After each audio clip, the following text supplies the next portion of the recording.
Hi guys and welcome back to the channel Deepak Yadav Education. Welcome to the daily Hindu news and editorial analysis of 14th of July 2021. तो guys आज है तारीख 14 जुलाई 2021 और है Wednesday. देखेंगे आज का the Hindu complete newspaper. The Hindu complete newspaper को एनालाइज करेंगे, बट लेक्चर में आगे बढ़ने से पहले अगर आप लोगों को ये कंप्लीट न्यूज़पेपर का पीडीएफ चाहिए तो क्या करना है, सबसे पहले डाउनलोड करना है टेलीग्राम और फिर जाकर सर्च बॉक्स में टाइप करना है Deepak Yadav education. As you can see guys आप लोगों को ये वाला चैनल मिल जाएगा, इस पर क्लिक करना और जाकर इस चैनल को ज्वाइन कर लेना। देखो अगर आप लोगों को इस तरीके से ये चैनल नहीं मिलता है तो नीचे डिस्क्रिप्शन बॉक्स में आप सभी लोगों को टेलीग्राम का लिंक दिया गया है, वो लिंक इसी चैनल का है।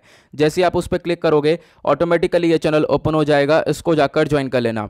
नाउ ज्वाइन करने से फ़ायदा क्या होगा, यहाँ पर आपको डेली बेसिस पर द हिंदू न्यूज़पेपर मिल जाता है, डेली करंट अफेयर के वीडियो का पीडीएफ मिल जाता है, डेली बहुत सारे डिजिटल नोट्स मिल जाते हैं और ये सारी चीज़ें मिलती हैं बिल्कुल फ्री में, तो जाकर इसको ज़रूर ज्वाइन करना। नाउ बढ़ते हैं आगे, और आगे बढ़ने से पहले हमेशा की तरह हम लोग अपने लेक्चर को एक मैप के क्वेश्चन के साथ स्टार्ट करेंगे। तो आज आप सभी लोगों को मैप में जाकर देखना है ऑस्ट्रिया को कहाँ पर है ये एग्जैक्टली लोकेटेड, इंडिया के कंपैरिजन में कहाँ पर है, अच्छे से मैप में देखना, फिर आकर नीचे कमेंट सेक्शन में टाइप करना, जिससे कि आप लोग इसको लंबे समय तक याद रख पाओगे। साथ ही साथ एक यूपीएससी प्रीवियस ईयर क्वेश्चन का भी डिस्कशन करेंगे, जिसका आंसर आप लोग नीचे कमेंट सेक्शन में देना, क्योंकि क्वेश्चन बहुत ईजी है। कल भी हमने 2 क्वेश्चन डिस्कस किए थे, आज भी हम लोग एक क्वेश्चन देखने वाले हैं। ये यूपीएससी 2016 के प्रीलिम्स में पूछा गया था। 2 स्टेटमेंट दिए गए हैं और दोनों स्टेटमेंट से बताना है कि आपको कौन सा स्टेटमेंट बिल्कुल करेक्ट है।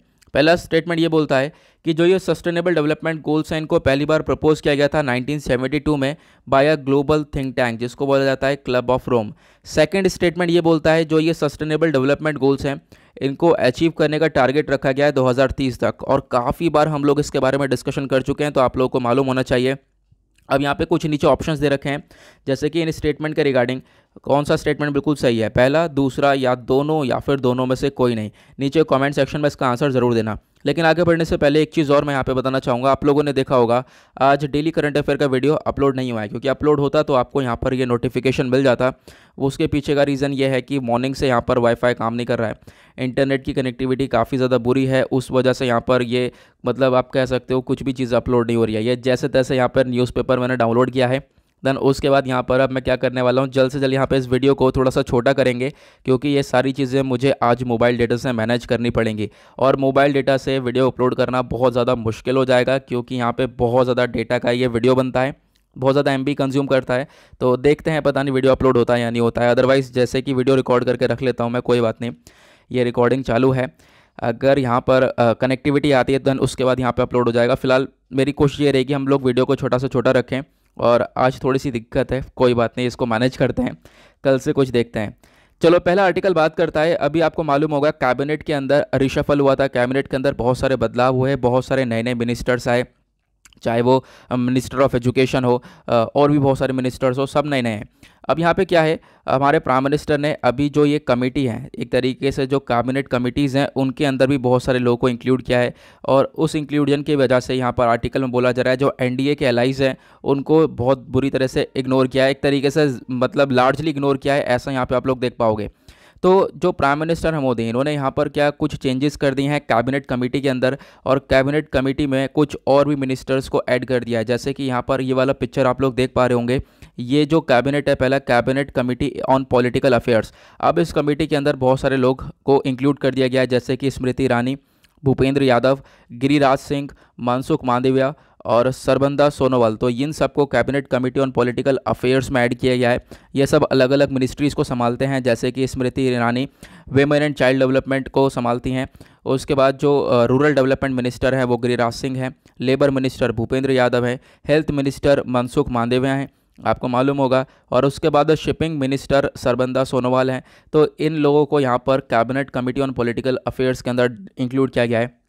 देन उसके बाद जो cabinet committee on economic affairs है, इसके साइज़ को थोड़ा सा कम किया है। यहाँ पे आप कह सकते हो साइज़ रिड्यूस किया गया है। 11 मेंबर्स थे, उसमें से यहाँ पे 11 मेंबर्स से लेकर यहाँ पे 8 मेंबर्स कर दिए गए हैं। देन उसके बाद जो ये cabinet committee on parliamentary affairs हैं, इस कमेटी के अंदर किस किस को इंक्लूड किया गया, तो यहाँ पे 2 नाम दिए गए हैं, वीरेंद्र कुमार एंड अनुराग ठाकुर। उसके बाद यहाँ पर जो ये cabinet committee on investment and growth है, इसके अंदर यहाँ पर किन किन को इंक्लूड किया गया है, तो नारायण राणे, ज्योतिरादित्य सिंधिया, जिनके पास यहाँ पे सिविल एविएशन आपको मालूम होगा ज्योतिरादित्य सिंधिया, और एक रिपोर्ट्स हाल ही में पब्लिश ये भी हुई है कि जो ये ज्योतिरादित्य सिंधिया हैं इस कैबिनेट के सबसे ज़्यादा रिचेस्ट आप व्यक्ति कह सकते हो, रिचेस्ट मिनिस्टर कह सकते हो। जो एसेट है वो 300 करोड़ प्लस का एसेट इनके पास देखने को मिलेगा। ऐसी हाल ही में एक रिपोर्ट पब्लिश हुई थी हिंदुस्तान टाइम्स में। उसके बाद यहाँ पर एक व्यक्ति हैं अश्विनी वैष्णव, ठीक है। तो इन सबको cabinet committee on investment and growth के अंदर यहाँ पर डाला गया है। देन उसके बाद यहाँ पे आप देख सकते हो जो cabinet committee on employment and skill development के अंदर भी बहुत सारे लोगों को ऐड किया गया है, जैसे कि भूपेंद्र यादव, जी किशन रेड्डी और अश्विनी वैष्णव। तो इन लोगों को यहाँ पर आप कह सकते हो ऐड किया गया है। तो ये अलग अलग मिनिस्ट्रीज़ को संभालते हैं। अब इनके लिए यहाँ पर जो ये अलग अलग कमिटीज़ बनी है उनके अंदर यहाँ पर इन लोगों को इंक्लूड किया गया है। तो एक छोटा सा यहाँ पर इन्फॉर्मेशन है, इसके बारे में आपको ध्यान रखना है। ओके, नेक्स्ट आर्टिकल बात करता है जो स्पुतनिक 5 वैक्सीन है इसको बनाया गया है सीरम इंस्टीट्यूट ऑफ इंडिया के द्वारा। आप कह सकते हो कि बनाया नहीं गया, इसको बनाया जाएगा, ठीक है। तो जो ये सीरम इंस्टीट्यूट ऑफ इंडिया है, पहली चीज़ तो यहाँ पर आपको ध्यान रखनी है सीरम इंस्टीट्यूट ऑफ इंडिया के बारे में, ठीक है। ये इसका हेडक्वार्टर कहाँ पर ज़रा ये बताना, क्योंकि हमने कितनी बार डिस्कस किया है इसके बारे में। पिछले साल में तो हमने लगातार सीरम इंस्टीट्यूट ऑफ इंडिया के बारे में चर्चा करी है, ठीक है। अभी हाल ही में भी न्यूज़ में था आधार पूनावाला की वजह से, ठीक है, जो कि इसके सीईओ हैं। और आप कह सकते हो जो सीरम इंस्टीट्यूट ऑफ इंडिया ये दुनिया में सबसे ज़्यादा वैक्सीन्स को बनाता है, वैक्सीन्स को एक्सपोर्ट भी करता है, ठीक है। बहुत सारी कंट्रीज़ जो यहाँ से वैक्सीन्स बनवाती भी हैं, क्योंकि हमारे पास कैपेबिलिटी, हमारे पास ये सीरम इंस्टीट्यूट ऑफ इंडिया है, ठीक है। तो जो कि वैक्सीन्स को बनाता है, जैसे हमारे पास इसरो DRDO है ना, उसी तरीके से आप यहाँ पर ही काउंट कर सकते हो। तो यहाँ पर क्या है कि जो SII है ये प्रोड्यूस करेगा लगभग 300 मिलियन डोजेस जो स्पुतनिक 5 वैक्सीन है उनकी। तो यहाँ पर ये देखने वाले हम लोग, आपको मालूम होगा जो स्पुतनिक 5 वैक्सीन है ये रशियन वैक्सीन है, रशिया से हम लोगों ने ली है। और एग्जैक्टली यहाँ पर आज के टाइम पर स्पुतनिक 5 भी लगाई जा रही है इंडिया के अंदर, जो कि रशिया से हम लोगों ने ली है। अब यहाँ पे बताना ये भी है, ये जो स्पुतनिक 5 नाम है ये किस चीज़ से रिलेटेड है, कोई सॉफ्टवेयर है, कोई रैंसमवेयर है, या फिर कोई सैटेलाइट है, या किस चीज़ से रिलेटेड है, ये भी बताना। इसके बारे में भी काफ़ी चर्चा करी गई है, क्वेश्चन यहाँ पे पूछा जा सकता है और हमने भी काफ़ी बार डिस्कस किया है। नेक्स्ट आर्टिकल में बात करी गई है जो उत्तराखंड गवर्नमेंट है उन्होंने यहाँ पे सस्पेंड किया है कांवर यात्रा को। देखते हैं क्या होगा। अभी कांवर यात्रा के वो सस्पेंड किया गया है कोविड-19 की वजह से, ठीक है। तो एकमात्र यही चीज़ है कि कोविड की वजह से बहुत सारे काम रोके जा रहे हैं ना। अभी यहाँ पर ये सिचुएशन भी देखने को मिली। और आपको मालूम होगा जो ओडिशा के अंदर पूरी यात्रा है वहाँ पर भी आप कह सकते हो कि कोई भी डिवोटीज़ वगैरह नहीं देखने को मिले, कोई भी भक्त नहीं देखने को मिले इस कोविड की वजह से। तो कोविड की वजह से बहुत सारे काम में रुकावट हो रही है। हाँ, एक चीज़ और, कांवर यात्रा क्या होती है आपको ध्यान रखना है, ठीक है। छोटे छोटे क्वेश्चन है ये। कांवर यात्रा में क्या होता है कि जो भी आप कह सकते हो शिव जी के भक्त होते हैं, शिव जी को जो डिवोटीज़ होते हैं वो क्या करते हैं, गंगा जल को लेकर एक तरीके से गंगा नदी से गंगा जल को लेकर अपने जो है घर के पास वाले जो मंदिर होते हैं वहाँ पर जो है शिव जी को जल वगैरह चढ़ाते हैं। आपको मालूम होगा कुछ इस तरीके से यहाँ पर होता है कांवर यात्रा के अंदर, ठीक है। तो ये चीज़ देखने को मिलती है। फिलहाल अभी इसको सस्पेंड किया गया है ना। उसके बाद नेक्स्ट आर्टिकल आप यहाँ पर देख सकते हो जिसमें बोला गया है जो वैक्सीनेशन है वो कम हुई है, डिक्लाइन हुई है लगभग 60% से, और ऐसा यहाँ पर देखने को मिला है। और आज के टाइम पर जो स्टेट्स हैं, राज्य हैं, ये लोग ये कह रहे हैं कि इनके पास वैक्सीन के डोजेज़ आपको नहीं देखने को मिलेंगे। ऐसी सिचुएशन क्रिएट हो रही है। और इनफैक्ट यहाँ पे केसेस की बात करें तो केसेस तो बढ़ रहे हैं, ठीक है। थोड़ा बहुत मतलब आज के टाइम पर थोड़ा सा बहुत नॉर्मल सिचुएशन आपको देखने को मिलेगा, लेकिन फिर भी डेथ वगैरह तो हो ही रही हैं। लेकिन यहाँ पर उसी के रिगार्डिंग बोला गया है जो स्टेट्स हैं उनके पास यहाँ पे आपको वैक्सीन के डोजेस नहीं देखने को मिलेंगे। उसी के बारे में छोटा सा आर्टिकल दिया गया है, आपको नहीं पढ़ना, ठीक है। एक छोटा सा आइडिया रख सकते हो, एग्जाम के पर्सपेक्टिव से इंपॉर्टेंट नहीं है। आगे बढ़ते हैं नेक्स्ट आर्टिकल की तरफ। नाउ यहाँ पर एक छोटा सा आर्टिकल है जो ये पिनरई हैं, ये कौन हैं, ये केरला के चीफ मिनिस्टर हैं पिनरई विजयन। इन्होंने यहाँ पर मीटिंग करी है किनके साथ, प्राइम मिनिस्टर नरेंद्र मोदी के साथ। ये ट्यूसडे में ये मीटिंग हुई है जहाँ पर ये डिस्कशन है। इनको कहना यह है, जो ये चीफ मिनिस्टर इनका कहना यह है कि स्टेट्स को जो है फाइनेंशियली एड प्रोवाइड करवाना चाहिए। और आज के टाइम पर जो भी कंपनसेशन मिलना था, जो GST का रिगार्डिंग कंपनसेशन मिलना था राज्य सरकार को, ठीक है, जो स्टेट्स को मिलना था वो भी आज के टाइम पर ड्यू देखने को मिलेगा। तो वो भी कहीं ना कहीं पे करना चाहिए, क्योंकि जो स्टेट गवर्नमेंट है आज के टाइम पर वो काफ़ी फाइनेंशियल क्राइसिस से गुजर रही है। तो उसका द्वारा यहाँ पर ये स्टेटमेंट दिया गया। नाउ आप देख पाओगे जो ये सेंट्रल गवर्नमेंट है, इन्होंने यहाँ पर बोला है सेंट्रल गवर्नमेंट ओट करती है एक तरीके से। और एक जो केरला के चीफ मिनिस्टर हैं ये गए, इन्होंने मीटिंग करी हमारे प्राइम मिनिस्टर से, और मीटिंग के अंदर ये बोला है कि देखो कोविड-19 पैंडेमिक ने आज के टाइम पर बहुत बुरा हाल कर रखा है। स्टेट के जो फाइनेंसेस हैं उनके ऊपर कहीं ना कहीं बहुत बुरा असर पड़ा है। जो स्टेट्स हैं वो फाइनेंशियल क्राइसिस से गुजर रहे हैं, और इस दौरान जो आप कह सकते हो कि सेंट्रल गवर्नमेंट है उसको एक तरीके से जो फाइनेंशियल असिस्टेंस है वो देना चाहिए स्टेट्स को। और इनफैक्ट यहाँ पर अभी जो कह सकते हो कि स्टेट ओ करता है 4525 करोड़ ऑफ जीएसटी कंपनसेशन। जो यहाँ पर जीएसटी कंपनसेशन मिलना था 4,524 करोड़ का, अभी ये साल 2020-21 का ये कंपनसेशन भी रह गया है, तो ये कंपनसेशन भी प्रोवाइड करवा दिया जाए, जिससे कि जो ये स्टेट्स हैं ये कोविड से लड़ पाएँ, ठीक है, इनके पास कुछ पैसा आ जाए और थोड़ी सी सिचुएशन सुधर जाए। तो उसके बारे में यहाँ पर एक छोटी सी मीटिंग हुई है।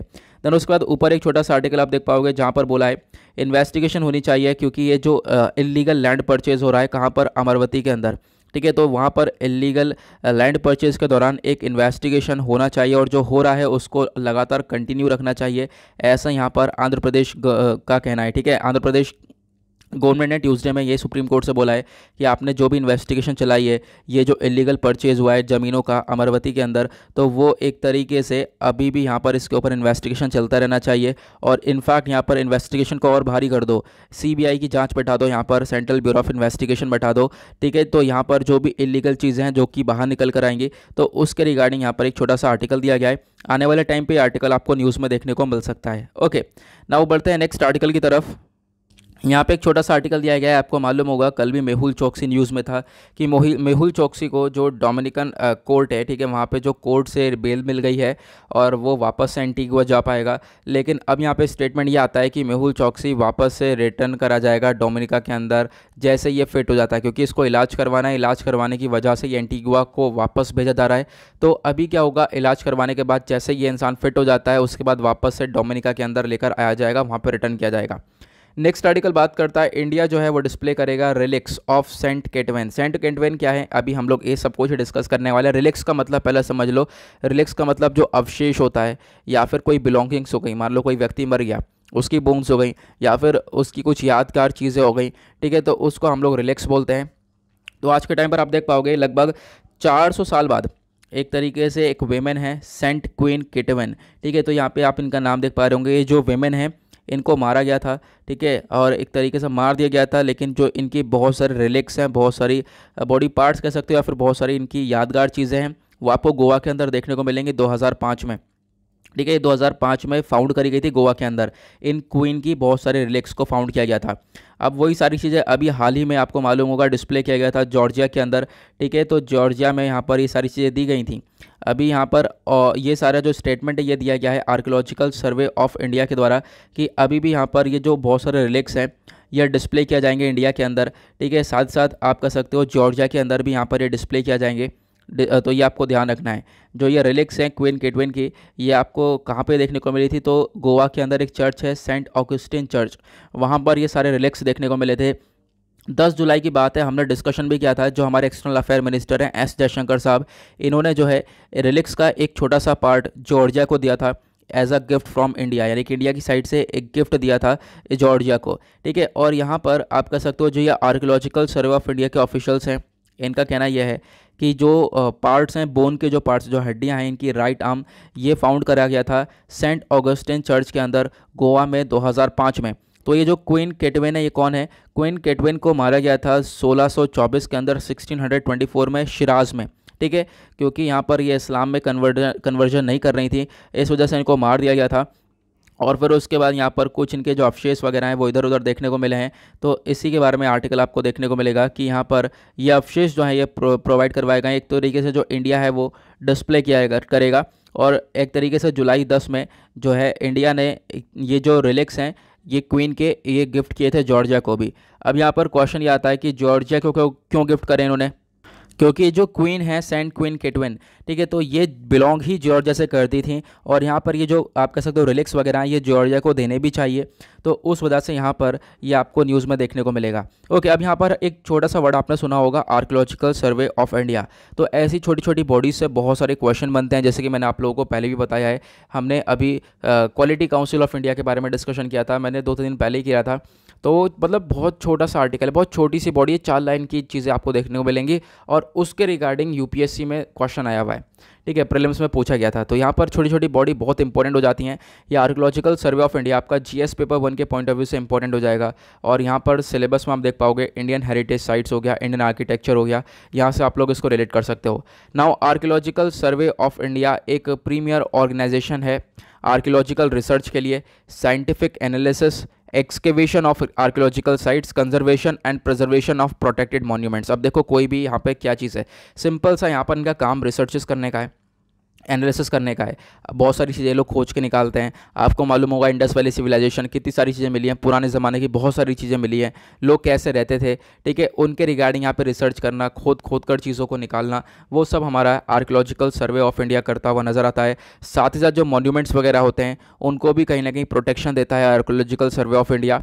अब इंपॉर्टेंट चीज़ यह है कि आर्कियोलॉजिकल सर्वे ऑफ इंडिया एक अटैच ऑफिस है जो कि ministry under the department of culture के अंडर आता है, मिनिस्ट्री ऑफ कल्चर के अंडर में आता है। यहाँ से क्वेश्चन बन सकता है, तो आप लोगों को ध्यान रखना है। आर्कियोलॉजिकल सर्वे ऑफ इंडिया को फाउंड किया गया था 1861 में बाय द अलेक्जेंडर कनिंघम, जो कि पहले डायरेक्टर जनरल बन गए थे इसी चीज़ के। तो यहाँ पे आपको ध्यान रखना है। आगे बढ़ेंगे नेक्स्ट आर्टिकल। यहाँ पे डिस्कशन किया गया है कि क्रैकडाउन ऑन बांग्लादेश इमिग्रेंट्स इन तमिलनाडु, जो यहाँ पर बांग्लादेश के अंदर आपको इमिग्रेंट्स देखने को मिलेंगे, तो उसके उनके ऊपर एक तरीके से कार्रवाई वगैरह चलाई है तमिलनाडु ने। अब यहाँ पे हुआ क्या है कि देखो, बांग्लादेश से बहुत सारे लोग जो हैं बॉर्डर क्रॉस करके आए हैं, ठीक है, वेस्ट बंगाल की साइड आए, वेस्ट बंगाल से फिर यहाँ पर बहुत सारे स्टेट्स के अंदर पहुँचे। तमिलनाडु के अंदर भी आज के टाइम पर लगभग large number of Bangladeshi immigrants आपके आज के टाइम पर मौजूद हैं, ठीक है, और एक सीरियस थ्रेट यहाँ पर प्रोड्यूस कर रहे हैं, इंटरनल सिक्योरिटी को खतरा है वहाँ से, ऐसा यहाँ पे बोला गया है। और उसी चीज़ को लेकर जो स्टेट की पुलिस है उन्होंने वहाँ पर कार्रवाई करी है इन लोगों के खिलाफ, ठीक है। पुलिस का जो ये पुलिस सोर्स इनका कहना यह है कि जो थाउजेंड्स ऑफ बांग्लादेशी नेशनल्स हैं ये इलीगल तरीके से इंडिया के अंदर एंटर करे, ठीक है। उसके बाद आप कह सकते हो कि पिछले कुछ सालों में जो है इन्होंने अलग अलग स्टेट्स के अंदर फैल गए, काम करने की वजह से एम्प्लॉयमेंट मिल जाए इन लोगों को, और इन्होंने कोई ऐसे उल्टा सीधा डॉक्यूमेंट्स वगैरह बना के इनको एम्प्लॉयमेंट मिल भी गया इंडस्ट्रीज़ में, इन्होंने मैनेज कर लिया आधार कार्ड बनवाने के लिए, आधार कार्ड भी है इनके पास। तो आज के टाइम पर आप देख पाओगे ऐसी चीज़ें देखने को मिल रही हैं, तो इन्हीं के खिलाफ यहाँ पे इंक्वायरी चलाई गई है।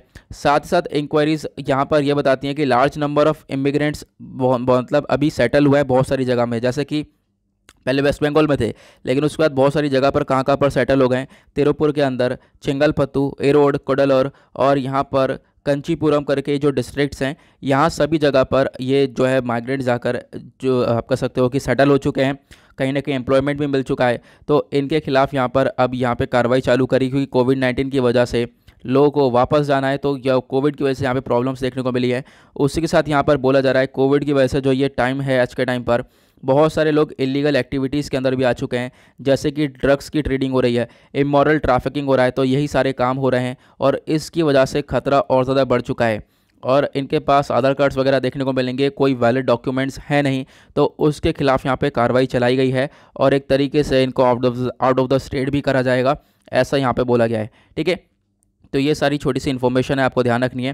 देन उसके बाद आते हैं नेक्स्ट पेज पर, तो यहाँ पर कोई इतनी इंपॉर्टेंट इन्फॉर्मेशन आपको देखने को मिलेगी नहीं जो कि हम अपने एग्जाम से रिलेट कर सकें, लेकिन ये है एक बहुत इंपॉर्टेंट इन्फॉर्मेशन। आज का थंबनेल भी आप लोगों ने देखा होगा, इसी आर्टिकल के बेसिस पर बनाया गया है। नाउ असम का बिल है, एक तरीके से असम ने अपना बिल इंट्रोड्यूस किया है जहाँ पर जो बीफ है उसको बैन किया जा रहा है। लगभग जो टेम्पल्स वगैरह हैं, पूरी तरह से बैन नहीं किया जा रहा है, ध्यान से सुनना, जो टेम्पल्स हैं, चर्च हैं, ठीक है, उनके आसपास यहाँ पर ये जो बीफ हैं इनको नहीं बेचा जाएगा, ऐसा बोला गया है, ठीक है। जो वहाँ के चीफ मिनिस्टर उन्होंने ये सारी चीज़ें बताई हैं। ये एक तरीके से जो बजट सेशन है वहाँ पर ये बिल रखा गया, 126 मेंबर की असेंबली थी, जो ये 12 जुलाई के अंदर ये सारा काम किया गया है। जो वहाँ के चीफ मिनिस्टर हैं आज के टाइम पर हेमंत बिस्वा शर्मा, इनका कहना यह है, इनका प्राइमरी ऑब्जेक्टिव यही है, जो आज के टाइम पर स्मगलिंग हो रही है काउस की, ठीक है, टुवर्ड्स दी बांग्लादेश, तो इन चीज़ों को चेक किया जा सके, इसके ऊपर सबसे मेन फोकस रहने वाला है। साथ ही साथ इन्होंने बहुत सारे रिस्ट्रिक्शंस लगा दिए हैं, बहुत सारी रोक लगा दी हैं जो भी बीफ है उसके सेल पर, यानी कि उसको नहीं बेचा जाएगा। और खासकर आप कह सकते हो ऐसे एरियाज़ में जो कि नॉन बीफ कंजम्पशन एरियाज़ हैं, मतलब कि ऐसी कम्युनिटीज़ रह रही हैं बहुत सारी जगह पर जो कि बीफ को कंज्यूम नहीं करती हैं, ठीक है, तो उन एरियाज़ में बीफ को बेचा ही नहीं जाएगा, उसके ऊपर रिस्ट्रिक्शंस लगा दिए गए हैं। इनफैक्ट बोला गया है जो टेम्पल्स हो गए या सतराज हो गए, ये सारी जगह हो गई यहाँ के 5 किलोमीटर रेडियस, अगर आप चारों तरफ देखोगे तो 5 किलोमीटर दूरी तक यहाँ पर कहीं पर भी इन बीफ को नहीं बेचा जाएगा, ऐसा बोला गया। और जो ये बिल है ये रिप्लेस कर रहा है किसको, ये जो एक पहले वाला बिल था असम का अंदर, असम कैटल प्रिजर्वेशन एक्ट 1950, तो उसको यहाँ पर रिप्लेस करेगा। जो ये पहले वाला बिल था यहाँ पर ये कहीं ना कहीं कैटल स्लॉटर को अलाउ करता था, लगभग 14 साल की जो कैटल है उसके ऊपर वाली कैटल्स हैं, ठीक है, जो वो गाँव बीफ हो गए, इनको यहाँ पर स्लॉटर करने के लिए अलाउ करता था। लेकिन अब यहाँ पर जो ये बिल है इसके अंदर काफ़ी सारे प्रोविजंस दे रखे हैं। यहाँ पर कहीं ना कहीं स्लॉटर को पूरी तरह से रेगुलेट किया है, कंजम्पशन को रेगुलेट किया गया है, और एक तरीके से जो इलीगल ट्रांसपोर्टेशन है उसके ऊपर भी यहाँ पे काम किया गया है कि जो इलीगल ट्रांसपोर्टेशन है कैटल का पूरे असम में, वो उसके ऊपर भी रोक लगाई जाएगी। और बोला ये क्या है कि अगर आप लोगों को कैटल का स्लॉटर वगैरह जो करा जा सकता है, कहाँ पे करा जाएगा, तो जो सर्टिफाइड कैटल हैं, ठीक है, या फिर आप कह सकते हो कि जो भी लाइसेंस्ड और रिकग्नाइज स्लॉटर हाउसेस हैं वहाँ पर इन कैटल का स्लॉटरिंग होगी। ठीक है, मतलब कि स्लॉटर हाउस के अंदर ही यहाँ पर ये कैटल्स की स्लॉटरिंग होती हुई नज़र आएगी, ऐसा नहीं है कहीं पर भी हो रही है। और जिनके पास लाइसेंस्ड है, प्रॉपरली लीगलाइज चीज़ें हैं, तो उसके हिसाब से यहाँ पे स्लॉटरिंग होती हुई नज़र आएगी। साथ साथ स्टेट गवर्नमेंट ने यहाँ पर और ही बोला है, देखो बहुत सारे जो प्लेसेस ऑफ वर्शिप हैं जहाँ पर ये स्लॉटिंग देखने को मिलती है, उन वर्शिप एरियाज़ को एग्जेम्प्ट भी किया है यहाँ पर। मतलब कि चीज़ें काफ़ी सोच समझ के यहाँ पे स्टेप्स उठाए गए हैं।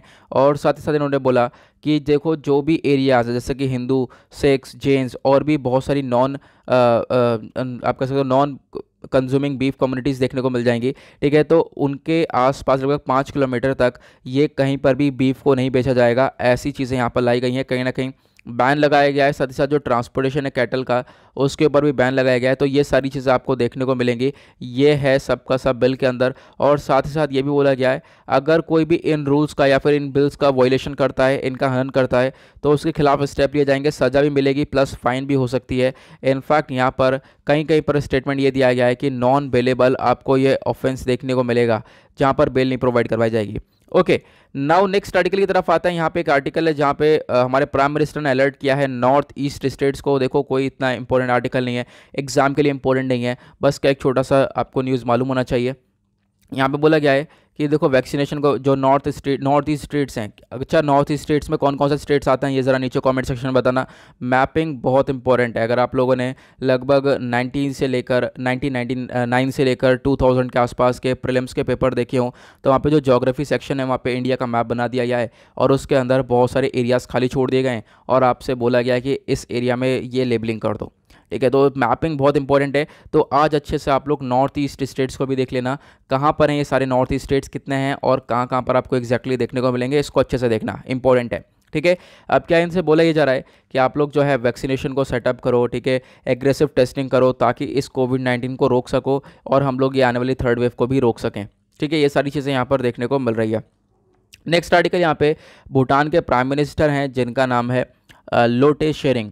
अब यहाँ पर इनका कहना यह है कि इनके पास इनफ वैक्सीन्स हैं। ठीक है, आज के टाइम पर इनके पास वैक्सीन्स आ चुकी हैं, बहुत सारी वैक्सीन इन्होंने रिसीव करी हैं, बहुत सारी वैक्सीन्स ये रिसीव करने वाले हैं। अब जो एक कंट्री कोविड से टैकल कर पाएगी, जो भूटान ने रिसीव कर लिए हैं इनफ मात्रा में जो वैक्सीन्स हैं उनको, ऐसा यहाँ पे बोला गया है। अब यहाँ पर ये लोग अपना जो भी वैक्सीन का इनॉकुलेशन है उसको कंप्लीट कर पाएंगे, वैक्सीन दे पाएंगे अपनी एडल्ट पॉपुलेशन को, ऐसा वहाँ के प्राइम मिनिस्टर लोटे शेरिंग का कहना है।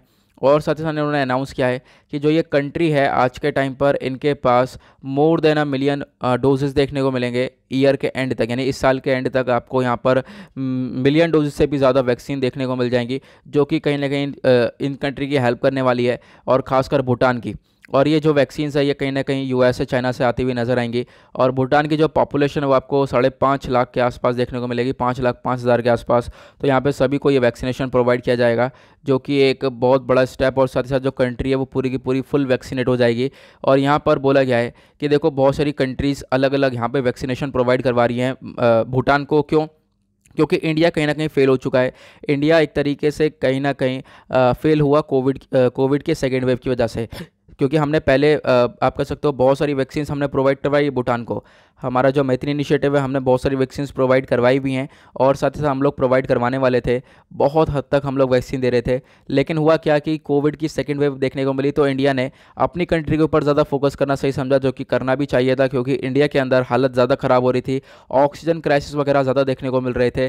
तो उसकी वजह से यहाँ पर बोला गया है इंडिया कहीं ना कहीं फेल हुआ है इन वैक्सीन को प्रोवाइड करवाने में due to the second wave of the pandemic. तो ये सारी चीज़ें यहाँ पर देखने को मिल जाएंगी। अब देखते हैं यहाँ पर भूटान के अंदर क्या सिचुएशन होती हुई नज़र आती है, इन वैक्सीन्स को कैसे प्रोवाइड किया जाता है। देन उसके बाद नेक्स्ट आर्टिकल आपको ये देखने को मिलेगा, इंडिया का जो पहला कोविड पेशेंट था, यानी कि भारत के अंदर जो कोरोना फैला है, जो चाइना से कोरोना आया है भारत के अंदर, वो एक व्यक्ति के थ्रू आया था। ठीक है, अब यहाँ पर उस व्यक्ति को वापस से वायरस हो चुका है, वापस से ये कोविड इन्फेक्ट कर चुका है, उसके बारे में आर्टिकल है। ठीक है, 3rd ईयर मेडिकल स्टूडेंट है जो कि वुहान से थी। ठीक है, वुहान से इंडिया की आई थी, एक मेडिकल स्टूडेंट है, वुहान यूनिवर्सिटी में पढ़ाई चल रही थी। तो यहाँ पर ये पहली इंडियन कोविड-19 पेशेंट है, तो आपको ध्यान रखना है, यानी कि ऐसी भारतीय पहली जो कि कोविड की पेशेंट थी कंट्री के अंदर। और इनकी आप कह सकते हो कि यही कोविड ले आई, या फिर आप कह सकते हो कि चाइना से जो है पहली बार भारत के अंदर ऐसा व्यक्ति जिसको कोविड हुआ वो ये था। उसके बाद यहाँ पे आप कह सकते हो कि पढ़ाई वगैरह चाइना के अंदर चल रही थी, चाइना से आए। लेकिन अभी क्या है कि ये जो स्टूडेंट है इन्होंने अपनी स्क्रीनिंग टेस्ट वगैरह करवाई है, कहाँ पर, दिल्ली के अंदर ये, और वहाँ पर पता ये चला जो RT-PCR टेस्ट था कि उसके माध्यम से ये वापस से पॉजिटिव है। और उसके बाद यहाँ पर पता ये चलता है कि इनको कोई सिम्टम्स वगैरह नहीं है। फीमेल यहाँ पर बेसिकली यहाँ पे कोई फीमेल है, तो बोला ये जा रहा है कि इनको कोई सिम्टम्स वगैरह देखने को मिले नहीं है। लेकिन फिर भी ये ऑब्जर्वेशन में आप देख पाओगे लिखा है she is under observation at home, तो उसके रिगार्डिंग आप देख सकते हो कि यहाँ फीमेल है। साथ साथ यहाँ पर यह भी बोला जाए कि इन्होंने यहाँ पर कोई भी वैक्सीन नहीं ली है कोविड की। और अभी के लिए क्या होने वाला है, अभी यहाँ पर देखते हैं कैसे कैसे इनको चीज़ों को मैनेज किया जाएगा। अब वापस से रिसर्चेस चालू हो जाएंगी कि हाँ किसी व्यक्ति को वापस से कोविड हो सकता है, तो इसके ऊपर आने वाले टाइम पे और भी बहुत सारे आर्टिकल्स हम लोग को देखने को मिल जाएंगे। नेक्स्ट आर्टिकल बात करता है जो पिटिशनर है उन्होंने मांग करी है कि आप एक स्ट्रिक्ट लॉज लेकर आओ, स्ट्रिक्ट कानून लेके आओ, ताकि जो डॉक्टर्स हैं उनको प्रोटेक्शन दी जा सके फ्रॉम एजॉल्ट। आज के टाइम पर डॉक्टर्स को भी काफ़ी धमकियाँ मिलती रहती हैं, ठीक है। आप कह सकते हो जो भी पेशेंट्स हैं उनके घर वाले हो गए वो भी एजॉल्ट करते हैं डॉक्टर्स को, तो कहीं ना कहीं डॉक्टर्स को भी एक काफ़ी भारी भरकम प्रोटेक्शन की ज़रूरत है। तो ये चीज़ आप लोग अपने मेंस आंसर राइटिंग में इस्तेमाल कर सकते हो एग्जाम के तौर पर कि हाँ ऐसे ऐसे आर्टिकल्स एग्जाम्पल के तौर पर कि हाँ ऐसे ऐसे आर्टिकल्स पब्लिश हुए हैं, ठीक है। डॉक्टर्स को यहाँ पर प्रोटेक्शन मांगी गई है, क्योंकि डॉक्टर्स के ऊपर भी काफ़ी बड़ा खतरा देखने को मिलेगा। जो फैमिली मेम्बर्स है पेशेंट्स के, वो उनका अटैक हो जाता है, वो उनका एजॉल्ट हो रहा है, तो उन चीज़ों के थ्रू यहाँ पे प्रोटेक्शन मिलनी चाहिए इन लोगों को। उसके बाद बात करते हैं नेक्स्ट आर्टिकल के बारे में। ऑलरेडी 26 मिनट का वीडियो हो ही गया है। अरे यार मैं सोच नहीं रहा था, मैं तो सोच रहा था 25-26 का होगा तो हम लोग ऑफ कर देंगे, चलो कोई बात नहीं। पेज नंबर 11 पर आएंगे, दैट इज़ वर्ल्ड सेक्शन। दुनियादारी में क्या चल रहा है। पहला आर्टिकल बात करता है जो देवबा हैं वो नेपाल के नए प्राइम मिनिस्टर बन चुके हैं और ये 5वीं बार नए प्राइम मिनिस्टर बनेंगे। तो आपको ध्यान रखना है अभी यहाँ पर बहुत सारे क्राइसिस हुए हैं, और एक तरीके से अभी के टाइम पर जो नेपाल के prime minister KP Sharma Oli थे इनको हटाया गया सुप्रीम कोर्ट के द्वारा, और इनकी बजाय दूसरे बंदे को अपॉइंट किया गया है जिनका नाम है शेर बहादुर देवबा। अब एक तरीके से ये लीडर हैं नेपाली कांग्रेस के, एक नए प्राइम मिनिस्टर हैं नेपाल के, 75 ईयर ओल्ड हैं ये, और बोला यह जा रहा है कि इनको एक तरीके से जल्द ये ऑफिस में आने वाले हैं। साथ साथ अब दूसरी रणनीतियाँ देखने को मिलेंगी बाकी सारी कंट्रीज़ के साथ, देखेंगे काफ़ी बड़ा बदलाव है, और ये बदलाव एग्जैक्टली होना भी चाहिए था, क्योंकि KP शर्मा ओली अपने आप में जो इनके स्टेटमेंट थे वो काफ़ी फेमस हो चुके थे। कुछ ऐसे ही स्टेटमेंट दिए जाते थे कि हाँ ये चीज़ नेपाल से शुरू हुई है, ये नेपाल की है, पहली बार नेपाल में देखी गई, ये सारी चीज़ें यहाँ पे बोली गई इनके द्वारा अलग अलग मुद्दों पर। तो उसी वजह से यहाँ पर ये पर्टिकुलर पर्सन काफ़ी ज़्यादा न्यूज़ में था। और इनफैक्ट अगर हम बात करें KP शर्मा ओली के टाइम पर इंडिया और नेपाल के रिलेशंस काफ़ी ज़्यादा ख़राब भी हुए हैं अलग अलग इशूज़ की वजह से। तो अब यहाँ पर प्राइम मिनिस्टर जैसे ही बदलते हैं, देखेंगे आने वाले टाइम पर क्या बदलाव हम लोगों को देखने को मिलेगा। तो और उसी के रिगार्डिंग यहाँ पर एक छोटा सा आर्टिकल दिया गया है। इसमें अभी ज़्यादा कुछ इंपॉर्टेंट चीज़ें नहीं हैं, अभी आने वाले टाइम पे हम लोग देखेंगे रिलेशंस कैसे किस तरीके से मेंटेन होते हुए हम लोग के नज़र आते हैं। नेक्स्ट आर्टिकल बात करता है कि तालिबान का कहना यह है कि don't want to fight inside cities. यहाँ पर तालिबान अपने शहर के अंदर नहीं लड़ना चाहता है। तालिबान का कहना यह है कि ये नहीं चाहते ये बैटल करना अगेंस्ट दी गवर्नमेंट फोर्सेस, ठीक है। जो है एक तरीके से जो ये अफ़गानिस्तान के शहर हैं यहाँ पर अफ़गानिस्तान फोर्सेस से नहीं लड़ना चाहते हैं। और आज के टाइम पर आप देख पाओगे अफ़गानिस्तान के अंदर प्रॉब्लम्स क्या क्रिएट हो रही है कि तालिबान ने बहुत सारे एरियाज़ को कैप्चर कर लिया है, ठीक है। और आने वाले टाइम पे हम लोग देख पाएंगे और भी बहुत सारे एरियाज़ को कैप्चर करने वाला है। जैसा कि मैंने बताया ये आर्टिकल काफ़ी ज़्यादा न्यूज़ में रहने वाला है और रहा भी है और आने वाले टाइम पे भी रहने वाला है। तो इसके रिगार्डिंग जो 9/11 अटैक है उसके ऊपर बहुत बारी डिमांड आई है वीडियो क्रिएट कर देना। तो मेरी कोशिश रहेगी, मेरे को सच में बिल्कुल भी टाइम नहीं मिलता है, जैसे ही मेरे को टाइम मिलता है मैं कहीं ना कहीं उसको इम्प्लीमेंट करने की कोशिश करता हूँ। तो मेरी कोशिश यही रहेगी कि मैं 9/11 अटैक आज से कुछ दिन में अपलोड कर दूँ। और ये मैं बहुत सारी चीज़ लाने वाला हूँ, बहुत सारे और भी जैसे स्टैटिक टॉपिक्स हैं, मतलब उनको समझाने के लिए से क्वेश्चन बहुत बार डिमांड आई है वर्ल्ड वॉर के ऊपर video, World War I, World War II। तो यहाँ मैं समझाने की कोशिश करूँगा छोटे छोटे वीडियो में कि हाँ एक वीडियो के अंदर आपको World War I समझा दिया गया, एक वीडियो के अंदर World War II, इस टाइप के वीडियोज़ में अपलोड करने की अपनी पूरी कोशिश करूँगा यहाँ पर, ठीक है, ताकि आप लोगों को चीज़ें समझ में आ जाएँ। तो इसमें मैं 9/11 अटैक ये जो हुआ था, अफ़गानिस्तान तालिबान का जो ये मुद्दा था, ये भी हम लोग कहीं ना कहीं एक वीडियो के अंदर समझेंगे, ठीक है, ताकि आप लोगों को चीज़ें अच्छे से समझ में आ जाएँ। वैसे मैं काफ़ी बार बता चुका हूँ, वैसे मैं मतलब पिछले साल से 100 बार बता चुका हूँ, काफ़ी बार ये हम लोग इस इशू के बारे में डिस्कस कर चुके हैं। आज थोड़ा सा हम लोगों का वीडियो का भी प्रॉब्लम है, तो थोड़ी सी दिक्कत हो रही है। नाउ आते हैं पेज नंबर 12 के ऊपर, दैट इज़ बिजनेस सेक्शन। देखेंगे इकोनॉमी से रिलेटेड आर्टिकल को, तो पहली बात बोली गई है जो हाई फ्यूल प्राइसेस हैं वो आप लोग देख पाओगे, ये कहीं ना कहीं रिकवरी के लिए खतरा है। आज के टाइम पर जो तेल के प्राइस हैं, ऑयल के प्राइसेस हैं, वो काफ़ी ज़्यादा बढ़ते हुए आप लोगों को नज़र आएंगे। और आप लोगों ने देखा होगा, कल हमने एक आर्टिकल डिस्कस किया था जिसमें बोला गया जून का डेटा यह है कि जो महंगाई है वो 6% से ज़्यादा है। और यहाँ पर अगर एक छोटी सी मैंने मिस्टेक कर दी थी, ठीक है, बहुत सारे लोगों ने बताया कमेंट में, अच्छी बात है। तो यहाँ पे मैंने बताया था जो इन्फ्लेशन रेट है वो 4+-2 के बेसिस पर देखा जाता है, ठीक है। मतलब हो क्या, 4+-2 का मतलब यह है, मैंने बोल दिया था कि मैक्सिमम 6% होना चाहिए इन्फ्लेशन रेट और मिनिमम 4% होना चाहिए। तो मिनिमम तो 2% होना चाहिए, आपको ध्यान रखना है, ये छोटा सा करेक्शन करना है। कल मैंने ये बोल दिया था गलती से, जो मिनिमम है वो मिनिमम 2% होना चाहिए, मैक्सिमम 6% होना चाहिए इन्फ्लेशन रेट। तो इसको थोड़ा सा करेक्ट कर लेना। अगर हम लोग बात करें तो ये अभी जून का डेटा ये बताता है कि जो वहाँ का इन्फ्लेशन रेट है, महंगाई है, वो 6% से भी ज़्यादा है, 6% को भी क्रॉस कर चुकी है। और ये जो इन्फ्लेशन है, महंगाई, ये काफ़ी ज़्यादा बढ़ती हुई नज़र आ रही है। और इसमें यहाँ पे ये भी बोला गया है जो ये हाई फ्यूल प्राइसेस हैं, ये कहीं ना कहीं रिकवरी के लिए काफ़ी बड़ा खतरा नज़र आएगा और इसका भी कहीं ना कहीं बड़ा योगदान आपको देखने को मिलेगा महंगाई के अंदर। और ये फ्यूल के प्राइसेस बढ़ कैसे रहे हैं, एक तो इंटरनेशनल मार्केट के अंदर ये प्राइसेस बढ़ रहे हैं, इंटरनेशनल मार्केट में भी यहाँ पे टारगेट सेट कर रखा है कि हम लोग आने वाले टाइम पे भी प्राइसेस को और बढ़ा देंगे। प्लस उसके बाद यहाँ पर आपके जो और भी टैक्स लग जाते हैं, सेंट्रल स्टेट टैक्स लग जाते हैं, उसकी वजह से ये ऑयल और ज़्यादा महंगा हो जाता है, ठीक है। तो आपको इसके बारे में ध्यान रखना है। अच्छा, मैंने एक चीज़ बताई थी आपको, जब भी हम लोग इंटरनेशनल मार्केट में बात करते हैं ऑयल के बारे में, तो बैरल के बारे में बात होती है कि हाँ भाई, एक बैरल का पैसा इतना महंगा हो गया, एक बैरल इतना महंगा हो गया, ठीक है। तो ये मैंने आपको पिछले 1-2 दिन पहले बताया था। एक बैरल के अंदर कितना लीटर होता है, ये ज़रा नीचे कमेंट सेक्शन में बताना। जैसे कि कोई पेट्रोल है, ठीक है, अब मान लो एक बैरल का इतना दाम हो गया, तो एक बैरल के अंदर कितना ऑयल होता है, कितने लीटर ऑयल होता है, ज़रा नीचे कमेंट सेक्शन में ये भी बताना। नेक्स्ट आर्टिकल में बात करी गई है, इंडिया का जो व्यापार है चाइना के साथ वो बढ़ता हुआ नज़र आया है, लगभग 62% से यहाँ पर बढ़ता हुआ नज़र आया है, ऐसा यहाँ पर देखने को मिला। और ये जो इंडिया का ट्रेड है चाइना के साथ, ये 2021 के अंदर काफ़ी बड़ा है। और आपको मालूम होगा, अगर हम 2021 की बात करें, चाहे 2020 में थोड़ा बहुत कम हुआ था, लेकिन वापस से ये ट्रेड इंक्रीज़ हो चुका है, व्यापार इंक्रीज़ हो चुका है। इनफैक्ट बात करें, एक्सपोर्ट इंपोर्ट दोनों ही तरफ से यहाँ पर देखने को मिलेगा, दोनों ही चीज़ें यहाँ पर बढ़ती कम होती हुई नज़र आएंगी, ठीक है। तो यहाँ पर एक्सपोर्ट इंपोर्ट दोनों यहाँ पर बड़े हैं। तो उसके बारे में एक छोटी सी चीज़ दे दी गई है, बहुत सारे परसेंटेज दी गए हैं कि हाँ इतने परसेंटेज से यहाँ इंक्रीज़ हुआ है, इतने परसेंट से यहाँ इंक्रीज़ हुआ है, वो आपको नहीं पढ़ना है। इंडिया का जो एक्सपोर्ट है टुवर्ड्स दी चाइना, वो भी आपको बढ़ता हुआ नजर आएगा, लगभग 69.6% से यहाँ पर ये देखने को मिला है, ये बढ़ चुका है इतना। और साथ ही साथ जो अमाउंट है वो हो चुका है $14.72 बिलियन का। हमने चाइना से, आप कह सकते हो, वही सारे जो इलेक्ट्रॉनिक प्रोडक्ट्स होते हैं, ये सारी चीज़ें हम लोग ज़्यादा परचेज़ करते हैं।